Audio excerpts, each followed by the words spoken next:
is that we're, just as ants are by nature nesting, or bees by nature hiving, we by nature construct what biologists call extended phenotypes, right? We actually produce a social world within which we live. Look at it. How we made all of this, right? We didn't come along and find it. You know, we made it, and we made it to fit in with a lifestyle that we have. For example, suppose you were from outer space. Again, you didn't know anything about this planet, but you know, you're smart. You studied a lot of different kinds of living creatures, and you arrive here. This is an empty room, and you come in and you wonder what it's for. Right? I mean, look at such a weird arrangement of things. What could anybody possibly be doing that would make sense of this arrangement of things, right? Then you see a class going on, and you understand what it's for and why it's organized the way it is. Then go out and see, you know, all those funny flat rectilinear surfaces, right? The roads that go off in all directions, and ask yourself what those are like. Then think about houses. How many of you ever seen this illustrated novel called The Motel of the Mysteries? Or you can Google it. It's great. So it's archaeologists discovering the ruins of a motel, right? So everything is ruined now. Archaeologists are doing archaeology on us the way we did it on things of the past, and they're trying to figure out what this is. So they see the sewer system, right? They don't know what it is, of course, but they see these pipes connected to these whited toilets, as we know they are, right? And they decide that this must be some kind of religious site, right? And that these toilets are actually, you know, sacred vessels of a certain sort. And they come up with a conjecture about the toilet seat and the lid are actually complicated ritual objects with hats. You wear the seat around, and then you have this flapper thing. Right? And you think, right? Notice what they're doing, though, right? They're thinking, how do you make sense of this structure, right? And in order to make sense of it, you have to see what it was, how it fit in with the life of a certain kind of being. So, you know, we need bathrooms because, well, as we say, you go to the bathroom, right? And if we didn't, we wouldn't need them. And think about kitchens and then all the rest, doors in and out, all of that stuff. What do we need all of those for? Well, that's very complicated. I'll tell you one more thing. There's a science fiction novelist, one of the few really good ones. His name is Robert Bester.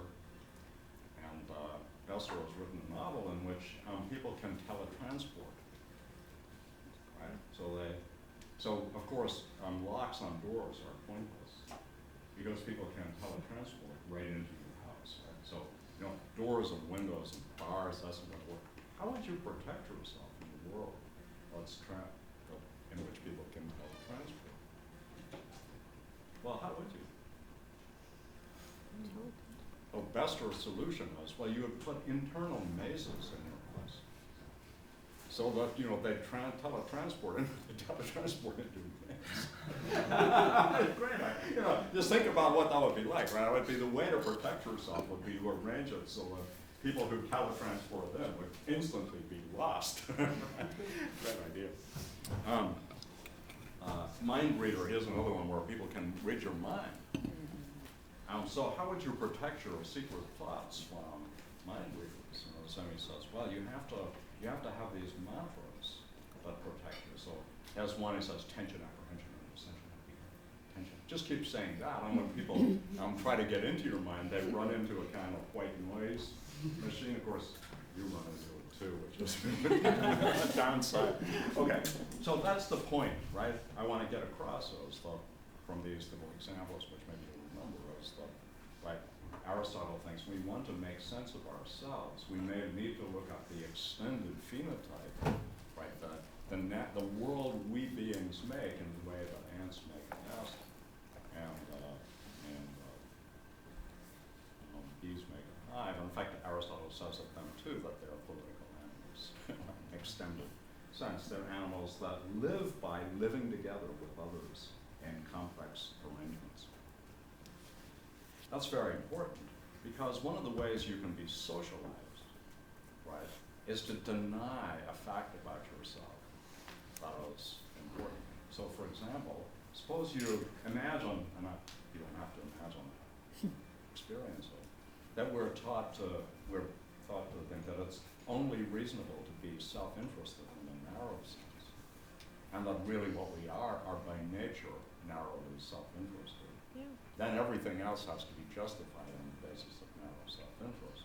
But if you actually think like Aristotle, that we're actually not narrowly self-interested creatures at all. I mean, just think about if babies were narrow, maybe babies are, but let babies be narrowly self-interested.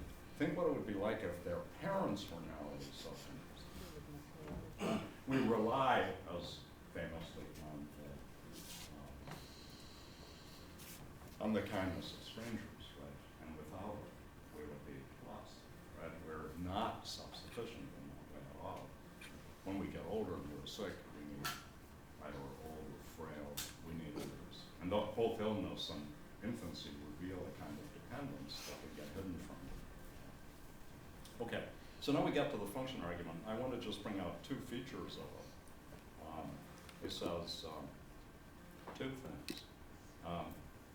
If then there is, it says, if then there is a function of a human, if then the function of a human is activity of the soul,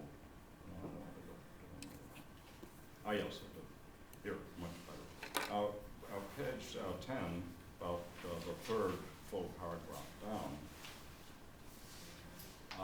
second paragraph down. Maybe then, he says, but to say that happiness is the best good is perhaps to say something that's apparently commonplace, too obvious to be really informative. And we still need a clearer statement of what it is. Maybe then this would come about if the function of a human being were grasped. And now this is the part I know. For just as for a flute player, a sculptor, every craftsman, and in general for whatever has some function, the action, the doing, the good, the doing well, seems to lie in the function, the same also seems to hold of a human being, if indeed there is some function that is his. So are there some functions and actions of a carpenter and of a shoemaker, but none at all of a human being? And is he by nature inactive? Or rather, just as eye, hand, foot, and of each part generally, there seems to be some function, may we likewise also posit some function of a human being that is beyond all these? Now, let's just look at that little passage. It can, as often happens, right, we can just slide by stuff as going, oh yeah. But it's very important to see that there are two perspectives on this in the passage, right? The first is the perspective of us in certain kinds of social roles that are obviously functional, right? So nobody doubts for a minute that a carpenter has a functional characteristic on the work that he or she does. Nobody doubts this about the flute player. They're just obvious. And those are roles that we play. Right? So we play a lot of them. Think of all the obviously functional roles that human beings can occupy. And then ask yourself this question, what would they have to be like to be able to do all of that? So imagine again that you're the outer space natural historian looking at us and looking at all the different kinds of social roles. Chess player, violinist, bricklayer, right? Singer, teacher, student, doctor, right? There are thousands of them, right? And you think, and human beings can do all of those.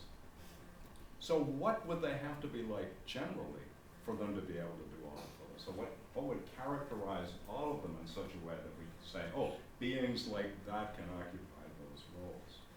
And the thought is, if you can occupy all those functional roles, there must be a functional role that you occupy, so to speak, by nature, that allows you to occupy all of them. So this is the thought of, like, what kind of a being would we have to be in order to occupy those things? Now the next one is this. We have lots and lots of functional parts. So one is, as it were, top down, right? The function is coming down from all the roles that as whole animals we play. And then the other is that we've got parts that are functional too. And our hands are the obvious one, but our eyes, teeth, right? All kinds of parts of us are functional and play roles in those other functional roles as well. So the mouth, and for the eater, or the food taster or wine taster is one thing. For the singer, that's another thing, right? And so on, right? And he says, well, would it be credible that though that is true and that we don't have a function, so you have two kinds of pressure, right? And then he says, okay, well, on the supposition that, and he's not saying, look, we do, he's saying, right, here's a credible way to proceed. What kind of function should we attribute to human beings that allows us to make sense of all those things? Right? And he says, hold that thought, right? Okay, so let's take a look and see what it is. Right? And it says, well, look, one of the things that you can say, especially if you look at those roles, the social roles, is that they all involve rational activity of one kind or another. Within them, you have beings making choices on the basis of decision, deliberating, planning, thinking, right? Think about think of generals, architects, yeah, but even right down to the shoemaker, right? Who's deliberating about how to do something and then making a choice about how to do it. So the speculation is this, right? Well, there's something, our function is some kind of rational activity. And now the question is, what kind of rational activity is it going to turn out to be, right? And then he says, and since, right, all of those roles are such that you do them well when you have the corresponding virtues or excellences that allow them, let's take that over into the broad characterization of our function and say that human virtue, right, will be whatever allows you to do that rational activity that's involved in all of these things. Well, okay, that's the thought. But now notice, and we only just take one step, notice how chapter 8 begins. We must investigate it, however, not only in accord with the conclusion and premises of our argument, the one we've just given, but also in accord with the things we say about it. For all the data are in tune with the true view, whereas they soon clash with a false one. So remember what the test in a practical science is. We have to see, does it fit with how we live and what we think is valuable from the thing? Okay? And if it doesn't, we have to reject it.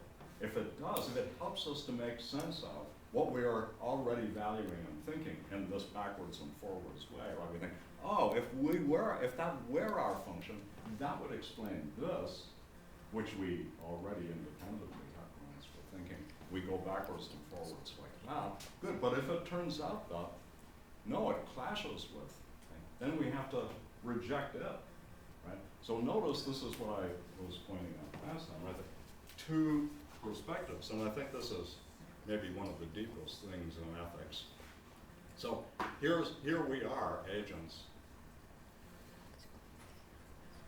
And we can adopt a perspective on ourselves that is internal, as often said, the practical perspective or the situated perspective or the agentive perspective or the from here perspective, right? And then there's the other one, the often usually called the theoretical, or as Thomas Nagel calls it, the view from nowhere, right? Just from the point of view of theory, as opposed to the internal or practical, the view from here, from me, here, right? And what Aristotle says is this, and so it says this is where he differs from Plato, and you'll see from Kant. Right? Aristotle says, look, this is the one that cracks the whip. No theoretical perspective on us has the authority to shift us from our practical engagements. It's rather, it can help us make sense of them, it can underwrite them, it can help us to make alterations and changes in them that are consistent with the others, but it can't just push them aside. Right? The human values that we have as a result of what Mill calls experiments in living, or living as and how we do, that's what has the authority. And this perspective can only enrich, infuse, help us engage in internal criticism of, but it can't simply say, forget about that. So, right, that's a very important thought, here's a way to think about it. And this will take this step in a second. How do we acquire, how do we learn how to do things well? Whatever it is. I just read a passage in the topics where he says, well, just to do things is easy. It's doing them well that's hard. You have to learn how to do that, right? And the thought is, how do you do that? And Aristotle will argue that we do it by habituation. We learn, right? And we learn in part by rewards and punishments, right? We learn, right, by being rewarded at first and then punished if we go wrong. And then we're supposed to get internally rewarded if the stuff is really worth doing, right? So first you learn to play the piano to please your mother, and then if you get good enough at it, you do it to please yourself. That's the idea of love. And what the thought is this, right? Could something come along and say to us, like, look, well, pleasure is not good. Pleasure is something that you should put aside for some other. Or pain is not bad. That's something you should put aside. So think of pleasure as like this, spreading out like a great tree through our lives as we learn to access more and more valuable things, right? And then the thought is, could that all be, as it were, criticized from some point here and said, no, that's wrong. No, that's not the good. No, that's not good. And Aristotle's thought is, what could possibly have that kind of authority? Where would that come from? Right? Notice that if God comes along and says, you've got to do it, he's going to have to give you incentives to do it too, right? It's not as if he can say, oh, I'll forget about the rewards and punishments. I just demand that you do it. Well, we all know what that's like. Well, it's like declaring George W. Bush a war criminal from the point of view of the Court of International Justice, and what happens? Nothing. Why? Well, because the Court of International Justice doesn't have international police to come take him out of his nice, comfortable ranch and drag him off, taking him to prison, as the United States government has the power to do that to us. So when there's no executive capacity, legislative capacity turns out to be pretty thin. So God too needs to be able to incentivize us, and the way he does it is, as we know, in the old familiar way, right? Pain if you're bad, pleasure if you're good. Okay, so that's, okay. Now, that's where we are at the end of the function argument, right? And so what we have now is a schematic picture. And the schematic picture is this. Here's Mary again. I'll give her some arms in a second. Mary, right? And what's her function? Well, here's a hypothesis backed up by the appearance that it makes sense of a lot of what we know to be true of ourselves. That we occupy functional roles, that we have functional parts, right? And the function is rational.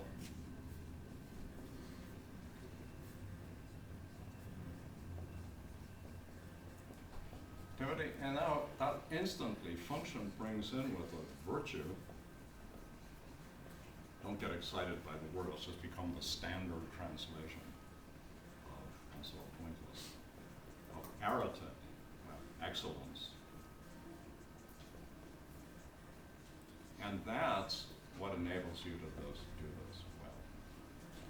So if you're in the business of rationally, being rationally active, of doing things for reasons, right? Whether they're choosing what to eat for lunch or deciding what step to take in an influence. Should I draw this conclusion from these premises? Should I eat the hamburger or the spinach salad? Should I go out with Mary or Jane? Should I take my car to the repair shop? Should I study hard for my exam? Right? These are all questions of, and right, that's rational activity. Right? If we did it well, we'd be, well, living well the kind of life that beings like us live. And if we were living that well, then that's what happiness would be, right? Happiness is living or doing well, right? That's the idea, yeah. So if happiness is the end, why is it not that rational activity is a virtue that allows us to be happy, as opposed to rational activity being the function? And that's going to turn out to be because of quite the connection that there's going to be between rational activity and happiness. So go back to Dogham's challenge, right? Show me that by this, the very presence of this in my soul. So if it turned out that happiness was a further end, and the rational activity was just one of the means to it, then that's right. There'd be a further question of what happiness is, but right beyond the rational activity. You notice how the function argument was gone. Right? So we want to get clearer about what happiness is. Well, happiness is living and doing well. And what kind of living and doing well is it? Well, the kind of living and doing well are doing that we do. And what's that? Well, that's rationally chosen activity. So if we did that well, that would be happiness. And we're going to have, again, an issue is going to arise, as it does in Plato in Book 9 of the Republic. How are we going to show how pleasure is connected to that? So if the thought is, that just leads to further pleasure, then it will just be a means to an end. If it's intrinsically pleasant, then we'll have come to the right conclusion. Again, just like I feel this in both the Republic and in the Nicomachean Ethics, you're constantly waiting for the other shoe to drop. When is pleasure going to enter the picture, right? In a way that I'm going to see how it goes. Because if that's not so, I think that here's what I would declare as axiomatic. The first axiom of good sense about happiness is, if somebody tells you something is happiness, but they dissociate it from pleasure, you should leave the room. It's pointless to have a discussion now. Why? Well, happiness has lots and lots of different meanings, but if you dissociate it from pleasure, it seems to me that you're really not talking about anything that's recognized happiness anymore. Call it whatever you want, but right, you can't really get away with thinking that, oh, look, I'm leading a really happy life, but I don't enjoy it. What? I mean, you're just lost to know what the person's trying to say to you, right? So that's the story. So now what we're going to do is we're going to look for these. We're going to say, well, what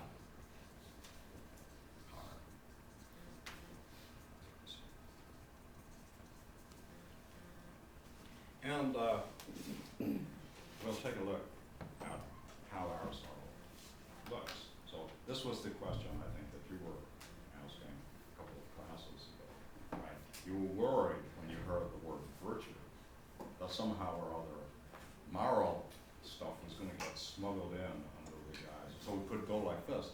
Look, I just showed you that rational activity, that's what thing is. Now, what we have, if we can do that well, it's because we've got the virtues. Well, the virtues are justice, temperance, and so on. So, right, I've just shown you that it pays to be just, right? And you think, yeah, let's wheel Thrasymachus in and get him to take a look at that little inference for you for a few minutes. And what he'll tell you is, well, that's great, you're right about part of it.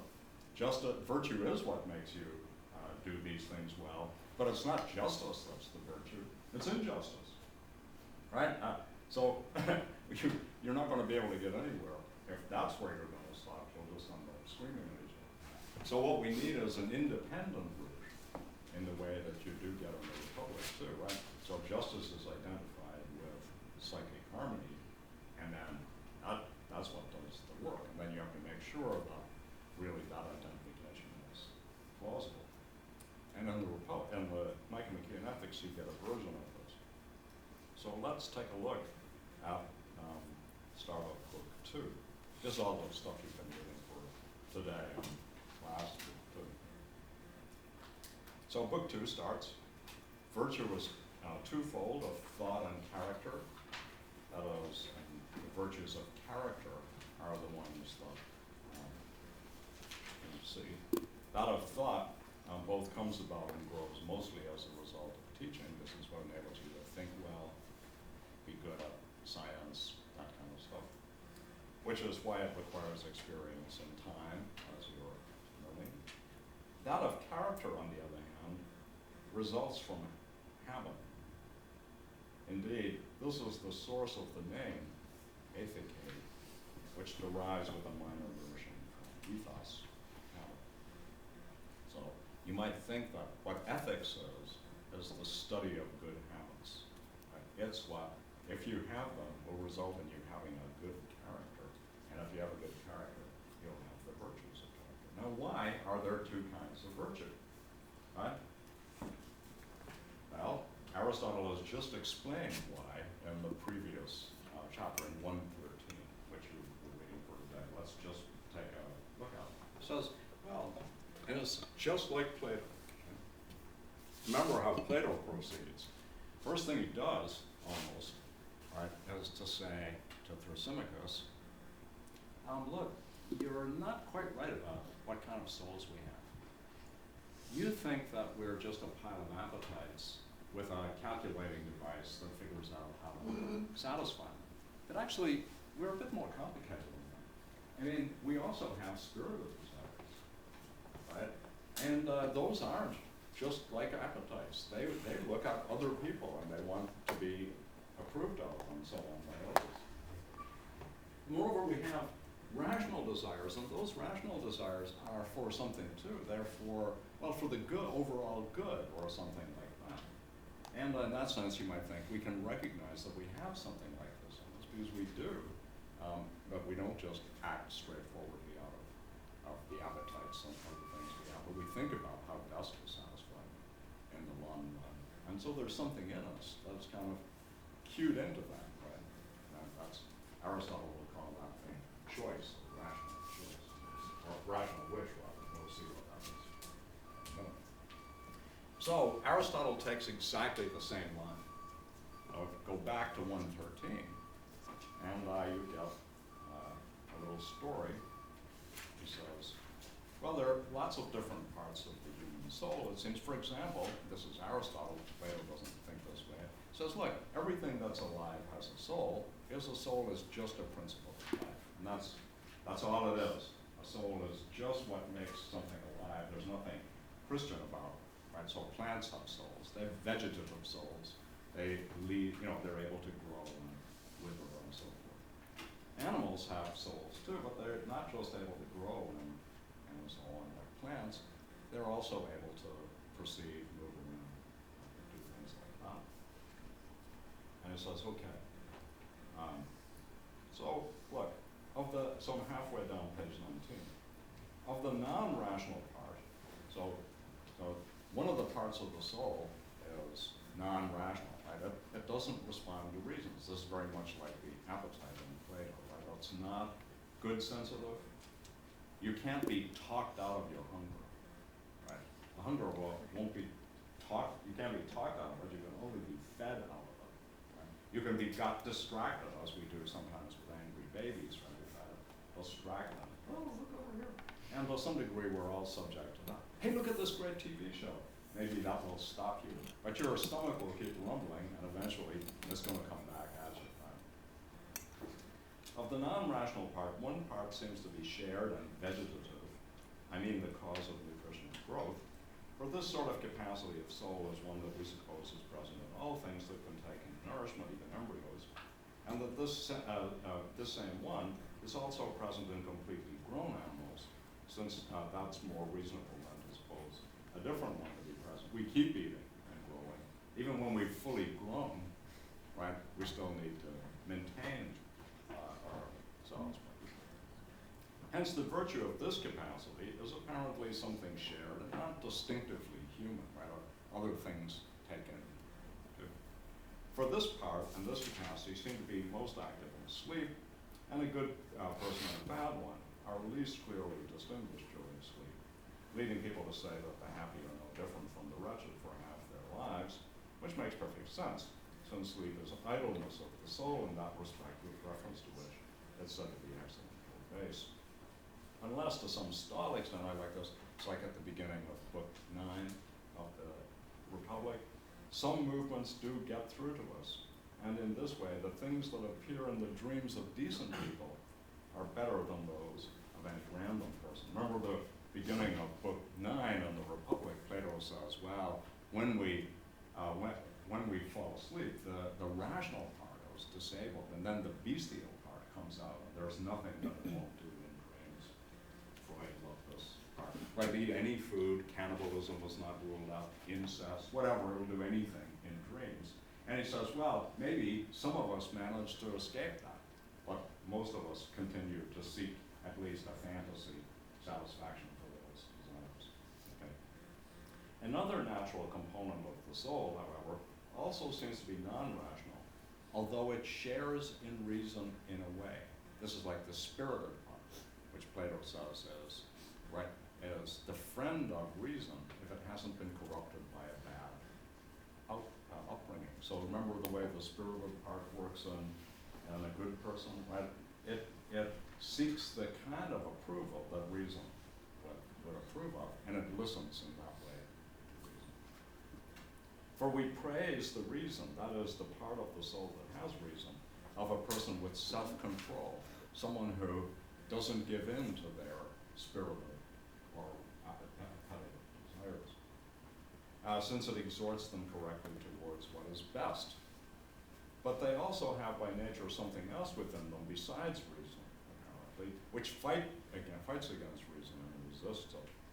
For exactly as with paralyzed limbs, when their owners deliberately choose to move them to the right, they do the contrary and move off to the left. Right? You send the signal, move to the right, but your limb is disabled or paralyzed in some way, it moves in some random direction. So it is in the case of the soul as well, since the impulses of people who lack self-control are in contrary directions. In the case of the body, to be sure, we see the part that's moving in the wrong direction, whereas in the case of the soul, we do not see it. But presumably, we should nonetheless acknowledge that in the soul as well, there's something besides reason, countering it and going against it. How it is different, though, is not important. But this part apparently also has a share of reason, as we said. At any rate, it's obedient to the reason of a self-controlled person. So appetite says, eat the hamburger, and reason says, have the spinach salad. And sometimes, right, the result is you have the spinach salad. How does that happen? Right, so it listens in a way, in the sense that it can be obedient to reason, at least, right? Furthermore, right, as we say, at any rate, it's obedient to the reason of a self-controlled person. Furthermore, that of a temperate and courageous person, presumably, listens still better, since there it chimes with reason in everything. So consider two possible cases, right? Your appetite says, have the hamburger. Your reason says, have the spinach salad. And then it's a question of which one is going to be stronger. So if you have the spinach salad, you'll exhibit self-control. If you have the hamburger, you exhibit weakness of will or lack of self-control. But now imagine that you've been properly brought up with good eating habits, so that when you look at the menu and you think, what do I really want?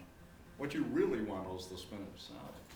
Then your appetite chimes with your reason in everything, as Aristotle puts it. It's not as if reason comes in and forces. It's rather that, well, what has happened?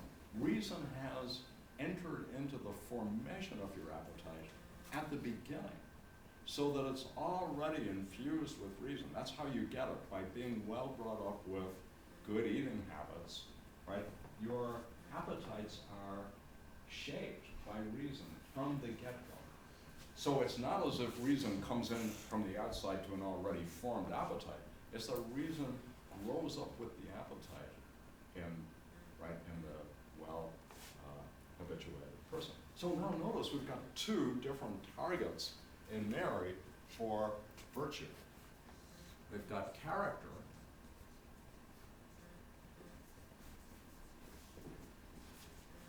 which is formed by habits, and that's the, right, why is that so? Well, because Mary has two parts. Soul, right, and one is non-rational part, and the other is the rational part. So, and there we've got thought. Virtues of thought, and those are by teaching, formal instruction. So how do you get to be good at math? Not by shaping your habits. You get to be good at math by learning how to do mathematics for formal instruction. Right? How do you get to have good eating habits?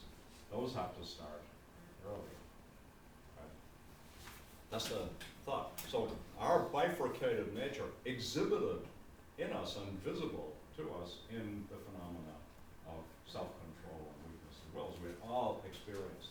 Right? St. Paul says, I feel one law in my members, in my body, and another in my soul. Right? So when I see what I want to do, I don't always do it.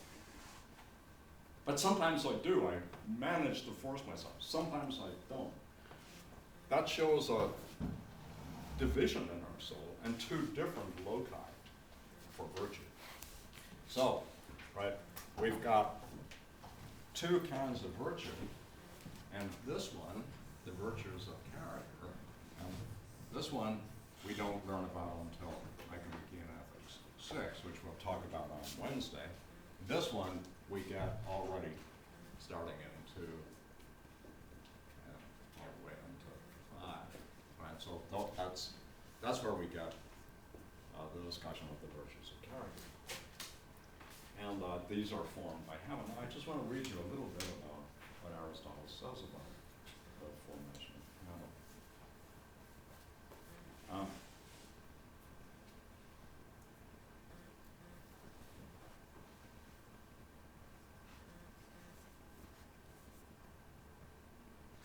So let's look at 2.2. Since the present work is not undertaken for the sake of theoretical knowledge, as our others are, for we are engaging in the investigation not in order to know what virtue is, but in order to become good people, since otherwise there'd be no benefit in it. We must investigate what relates to action, that is, in what way they are to be done.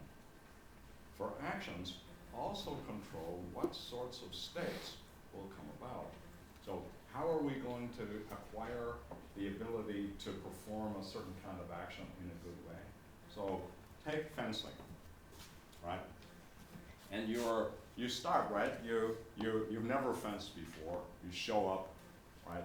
They rig you out on the stuff. They give you a sword, right? And then they start telling you how to do it, right?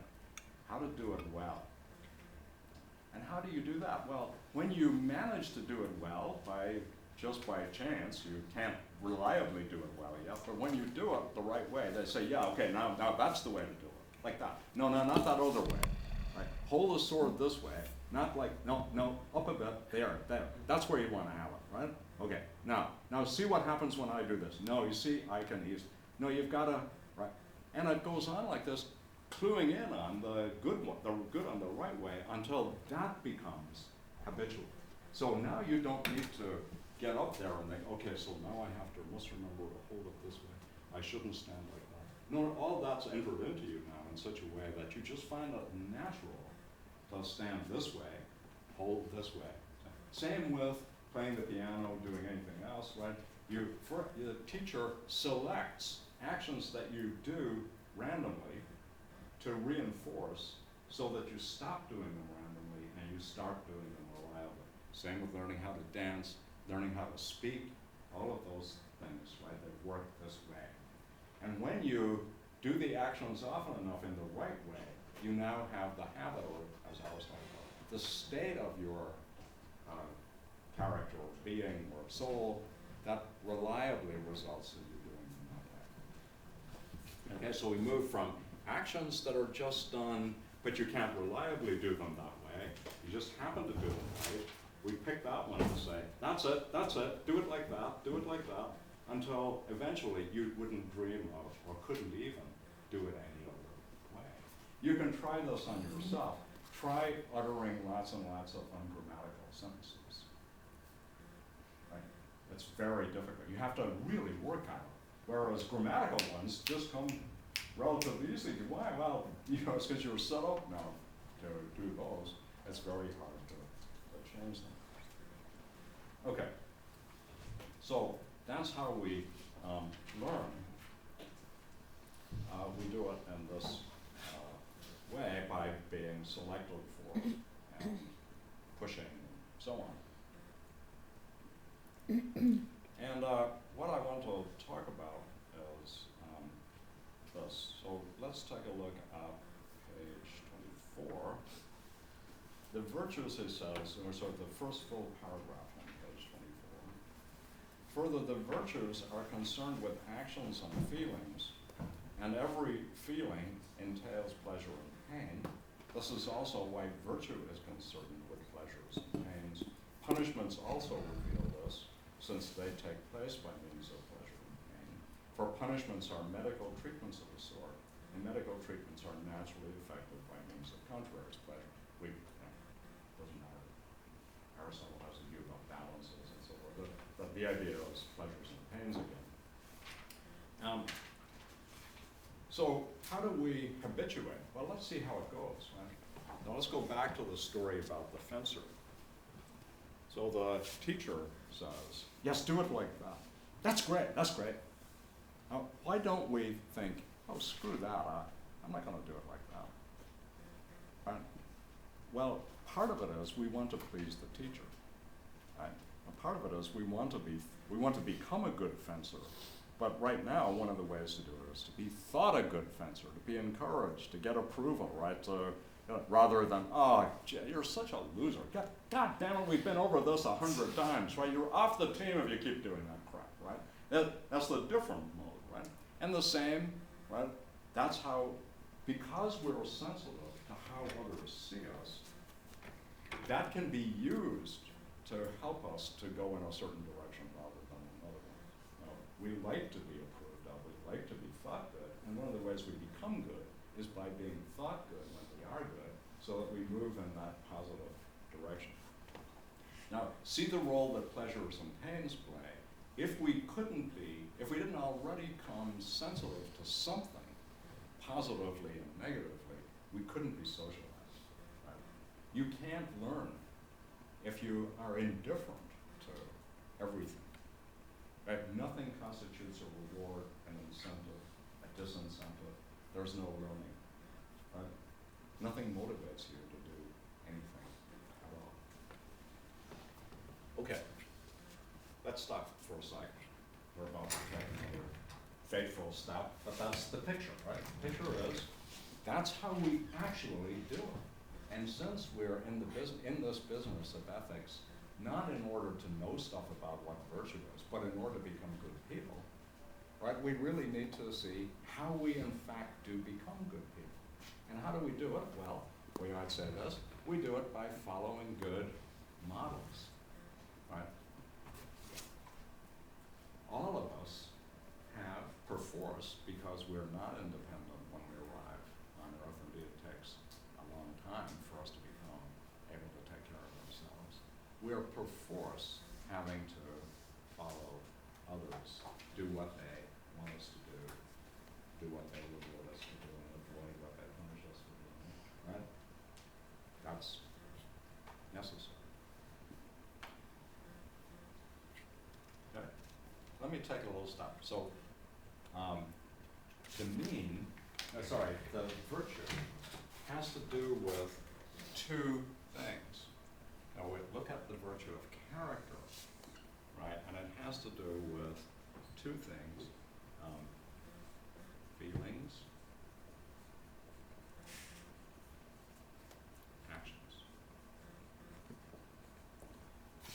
And we see why, right?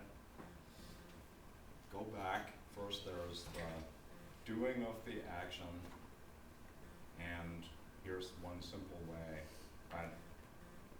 Whether it's approved of or not will interact with your feelings, because you are naturally equipped with a bunch of psychological attitudes that are sensitive to how others see you.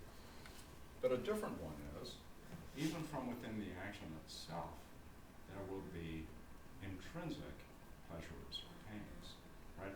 If the action, so think of the difference between doing something that you can do readily and easily with something you can only do with difficulty. So the thought is, well, when you're doing something that you do really easily, right, it's closer to being in the pleasure zone than when you're constantly having to think, work it out, or force. I mean, here's a good one, right? Before you build up your muscles, right, doing certain kinds of actions painful. You're not strong enough to do them easily, so it hurts to do. After you build up, right, you gain a capacity to do things easily and without pain, but before you could only do it with effort and pain. That's again the thought. So these two aspects are present, and they're present in complex ways, and it's because they are that we can be habituated.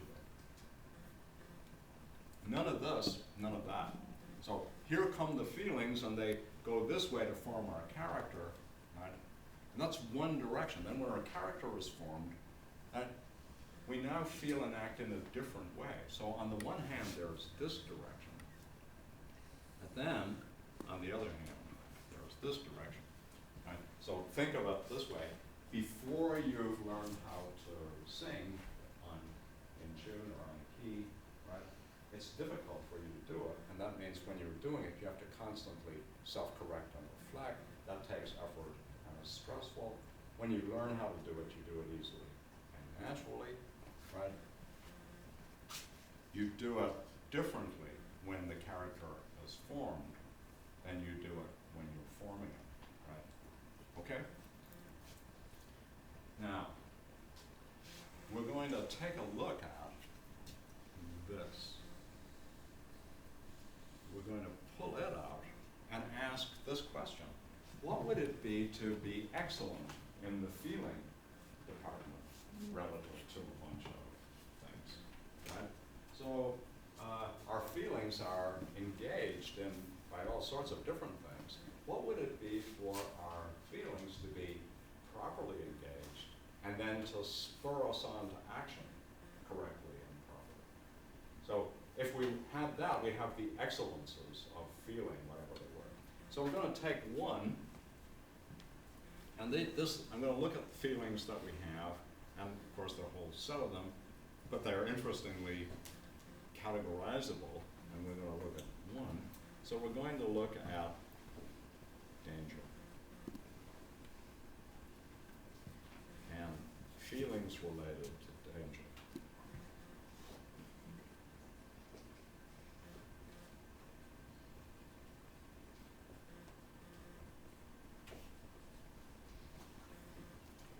So give me some feelings related to danger. This is sort of familiar from Plato, but give me some, take a feeling related to danger. Fear. Yeah. So one of the things that, so notice that, right, why do we need to have feelings related to danger? Well, you don't have to be too smart to figure out why it would be good to have feelings related to danger, because dangers are threaten your welfare, right, and your life. So if you had no fear, if you were simply unaware of danger, right, you wouldn't really know, right, you wouldn't be well equipped to survive in a world in which there are, for example, predators and other kinds of risks. So here's one, fear. Now, tell me what it would be to be good at fearing as opposed to bad at fearing. So give me an example of someone who's really bad at fearing. If you let your fear like incapacitate you so that you can't take action when you need to. So yeah, so one would be, and this would be when you're way too afraid of, well, as Aristotle gives the example, flies buzzing around your head, right? Imagine what it would be like if you were petrified. That is frozen into inactivity by simple, non-threatening things. So one would be, and what would we say there? That your fear was, think of it as a measuring device. Your fear was not well calibrated to measure danger. So here's a way to think of it as a measuring device.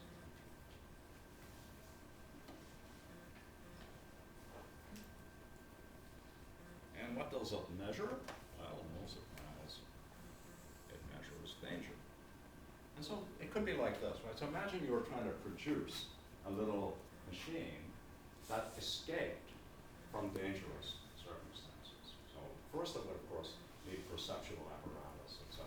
Let's leave that out.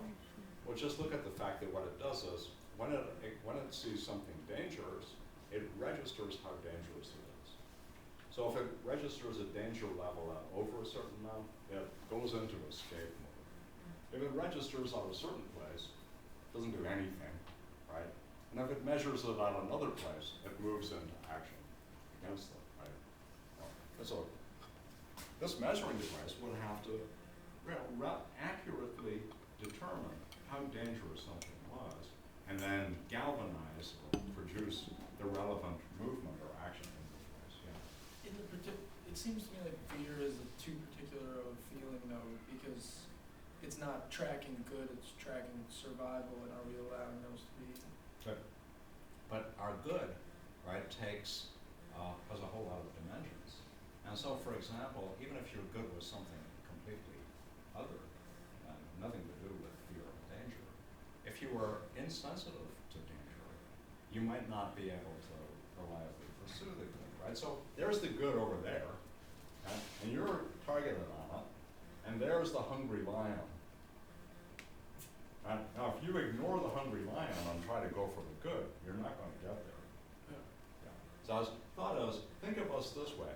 We're, first of all, right, the idea that we're political animals, social animals, is that we're dependent creatures. So we hear from philosophers and people like Thrasymachos often, right? Imagine somebody who is strong enough to be able to ignore everyone else altogether. You think, yeah, and well, how will that help me? Nobody is in that position, right? Even the tyrant, even Genghis Khan, right? Or whoever, take the most powerful tyrant you can imagine, and say, well, he relies on, or she relies on, all those others to be faithful and do otherwise, as Plato says, the tyrant has put upon himself the worst kind of slavery to slaves. Why? Well, because if his slaves turn against him, he's done. Right? He needs those others to help. So we're social beings, and we're vulnerable to diseases, to attack, to cold. We're a massive amount of vulnerabilities, and we don't by nature protect ourselves against them. You know, solitary. We need a social world to protect us from all those things. We wouldn't last, as we say, a minute in the wild, or not very many minutes. Okay, so we have to think, right, that our pursuit of the good is the pursuit of the good by vulnerable, weak, social animals with lots of built-in proclivities that need to be corrected, right? So, yes? So would you say when somebody is trying to break the solidarity, would you say that that person is actually, or that those people, or this, this event is breaking the essential of the human being? Well, I think think about it this way. If solidarity or social networking, right, being part of a social world is crucial to our well-being, then being encouraged to think that we're not part of it, that actually our bonds with others are bonds of self-interest, so that, right, the only reason I have to do something for you is that I'll get something out of it, and I'm encouraged to think that that's the right and natural way to think about myself. Then I'm having false thoughts about what kind of a being I am, and that's what's wrong with it. What's wrong is that now I'm set up to be more readily exploitable. So consider the following, right? If we as a group, suppose somebody's going to aggress against us, right? Or they're going to attack us. And each one of us calculates, right, this way, right? Well, if I run away, right, they'll all prevent me from getting caught. Right? If I think that the rest of you will act in a coherent way, you'll all stick together, I've got an incentive to get out. And if self-interest alone is motivating me, then I'll let you guard the thing. I'll get out the window while you're busy fighting for your lives. Right? Now, So each one of us becomes vulnerable if we don't stick together. But what sticks us together has got to be more than, right, each individual's calculation of their self-interest or her self-interest. That's why social fragmentation becomes one of the first things that tyrants do. They make us mistrust each other. And here's a good way to do it. Turn everyone into an informant. Put up in huge incentives for giving information. The Nazis did this, Stalin was very good at it, right? Give huge incentives to people to betray others, and you give huge punishments for failure to betray. And in no time, you'll have started to scissor up the social fabric, right, so that everybody will mistrust everyone. Well, why is that good from the tyrant's point of view? Because then he won't face collective action. In the same way, when say the working class, as they used to be called, us, right, when we are able to form unions and social groups with collective power and collective bargaining power, we're a formidable force against them, right? The property owners, or the whatever we want to call them, those who own the means of production, as Marx says. Right? They are Capitalists. the capitalists. Yeah, we're a formidable force against them. But when we're fragmented, individualized, we're weak. And that's why unions are targeted by capitalists. This is rocket science to figure this out. Right? So here we are back with fear. And here's the way that Aristotle thinks of it. He imagines that your measuring device is in fact a little weighing scale. That's a balance. Just like the ones that used to be in laboratories. Right? And when it's properly calibrated, right, here are the two pans of the balance, and when it's properly calibrated, right, it measures the amount of fear by tipping. And when it isn't properly balanced, it doesn't tip enough or it tip too much. So what are the two possibilities in fear, right? Well, there's foolhardiness.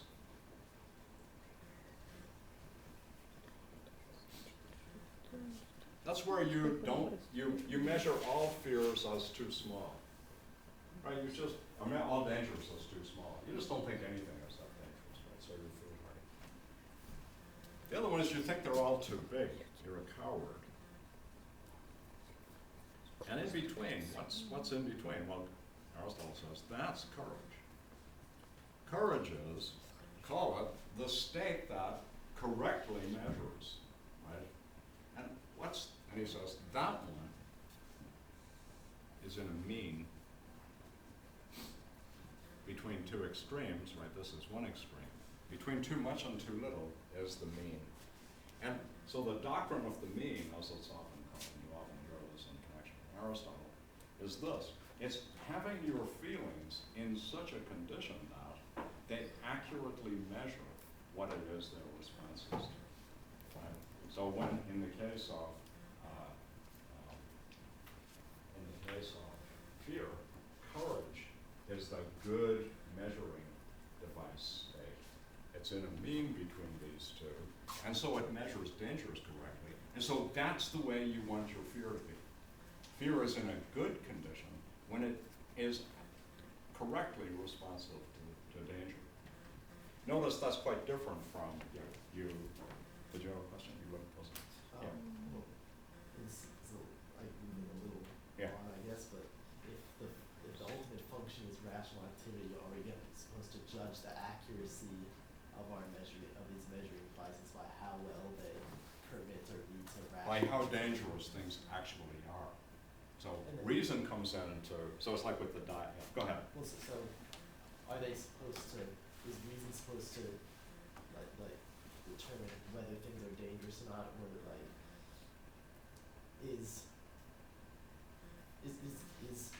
are we judging the accuracy of it based on how it's gonna help our function of being, of having rational activity? Think of this step back, right? Step back for a second and ask, you're going to make certain kinds of decisions on the basis of your emotional responses to the world. So you're going to think, I should run away. That's a crude way of thinking. I should run away because that's too dangerous for me to deal with. Okay? That's rational activity, right? Because you're responding on the basis of your evaluations of the world. So what would it be to evaluate it correctly? So you're right, there's going to be a little circle that we're going to have to look at when we get to book 6. But the first step is, let's suppose, as is true, right? We're all socialized by somebody else. So you learn how to fence from people who already know how to fence. Leave out for a minute, how did anyone ever get to know how to fence? Just think that you have good teachers. So they're going to calibrate your feelings of fear for you by when you respond to non-threatening things by shaking and wanting to run away, they say, no, sweetie, that's not threatening. Look, it's just a little puppy. Come on, we'll go look at it together, right? And that's the way you get to not be afraid of things that you initially respond to that way. What's happening is your device is getting calibrated. What's the right calibration? Well, let's suppose that in fact, which is scarcely ever true, but let's suppose that it's true, that your teacher, in this case, is a good guide to what's really dangerous and what isn't. That's, of course, a big if. Yeah, get to you in 1 second. And, right? But suppose that your teacher is a good calibrator, right? Does know what's really dangerous and what isn't. Then that's how you get it. So reason has to enter in that way to calibrate your device. And it does it by looking at what's really dangerous and what isn't, right? Think of us as being able to get better and better at that. The better and better we are at thinking about what the world is like and what's really dangerous. So for example, here's an obvious one. Very, very complicated, but true. It's important that your bathroom be clean. What is it for your bathroom to be clean? Oh, and why is it important? Well, think of it on 2 dimensions, right? So there's the cleanliness that looks good, right? You want it to look a certain way. There's the other is that it's not going to threaten your health. There's no dangerous bacteria in there, right? So you don't have to worry about going in there. The bacteria are okay. How do you, let's focus on that second one and ask, how do you make sure that your bathroom is in that way clean? So here's the standard thing people do, right? They buy bathroom cleaner. So you go to the supermarket and you buy something called bathroom cleaner. It says kills 99% of all known germs, right? You've all done this, yeah? And you spray it around when you wipe it and clean. Yeah. So here's a wonderful little experiment that a high school student designed and carried out and won a nice big science prize for. She cleaned bathrooms with toilet cleanser, with a bathroom cleanser. And then she did testing to see whether it in fact did take care of all the threatening bacteria. And what she discovered is that it killed a whole lot of fairly harmless bacteria, thereby creating niches for really not very harmless bacteria that it didn't kill to grow. So you weren't actually making your bathroom cleaner in the important non-life-threatening way. You were making it cleaner only in the superficial, gleamy, shiny sort of way that the ads say, you do your bathroom before, grungy, after, right? Same way you might think of a toothpaste that made your teeth look white, that actually didn't kill any of the stuff that rots your teeth, right? Tastes good, that's because there's sugar in it. What does the sugar do? It rots your teeth, but first it makes them look nice and makes you happy. Right? Notice that here we've done a bit of research into what makes your bathroom safe, what makes it dangerous, and we've discovered that a whole big load of things we do and spend a lot of money on actually make our bathrooms less safe. Well, now what have we done? Well, now we know that we shouldn't be so upset if our bathroom looks a certain way. We should be more upset that it is a certain way, right? And then we should. So don't bother. Same, by the way, I'm sure you've read your antibacterial soap. You're not allowed to say that your soap is antibacterial anymore because, in fact, so-called antibacterial soap is no better than ordinary soap for taking care of bacteria, which is what you might think it was supposed to do. Right? So that's a whole big load of stuff where we're constantly doing research that tells us that certain kinds of things we didn't think were dangerous are dangerous. The things that we used to think are not, that are dangerous or not, and vice versa. Right? And that's the same with diet, whether this is good or bad. So think that in the ideal case, all of that would inform the calibration of your device. And remember how the Nicomachean Ethics begins, chapter 2, right?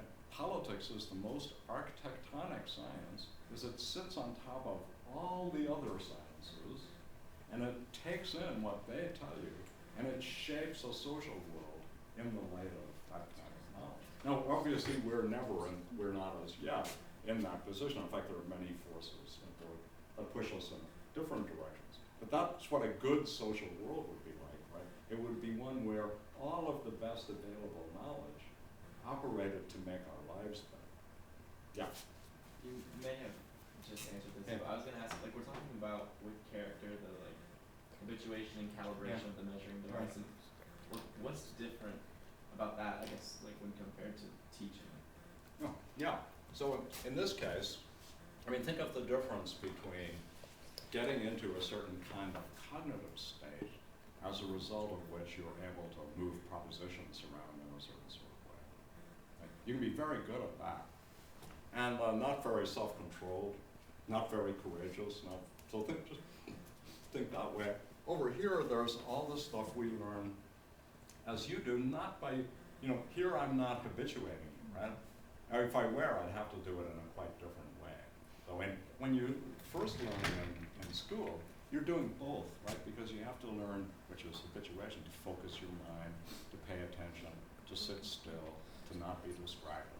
So getting the device to actually filter out the noise is extremely difficult.